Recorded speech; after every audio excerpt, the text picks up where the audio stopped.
J'ai du désir. Je désire les choses, le désir. Oh, oh, oh, oh, le désir, d'accord? C'est quoi le désir? Le désir, c'est la garantie du fait qu'un individu est vivant. Quand les gens sont en dépression, tristes, malades, aigris, défaits par la vie, ils n'ont plus de désir. D'accord? Ils n'ont plus de désir. Voilà, ça va.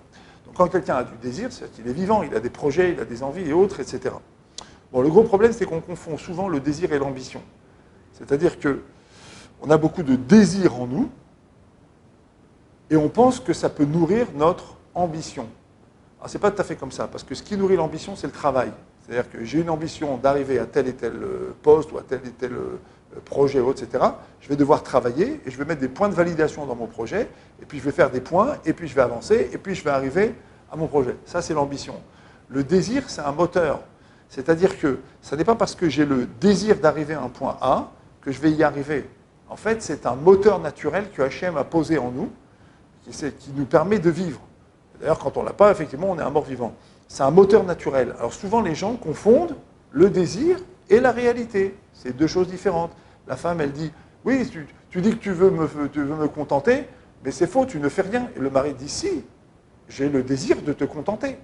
Ou la femme dit, j'ai le désir de te contenter. Oui, mais tu sors toujours un truc congelé du truc, tu ne me fais jamais les plats que j'aime. Tu n'as que le désir. Il ne faut pas confondre le désir et la réalité. Le désir, c'est le moteur premier. La réalité, c'est l'ambition. Donc c'est le projet, donc c'est le travail, donc c'est la manière dont on va s'y prendre pour traduire dans les faits son désir.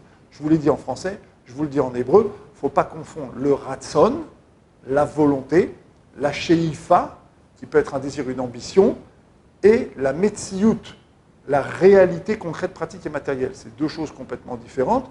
Il faut considérer que l'un est un moteur et que l'autre, c'est la projection de cette volonté, de ce moteur, dans la réalité.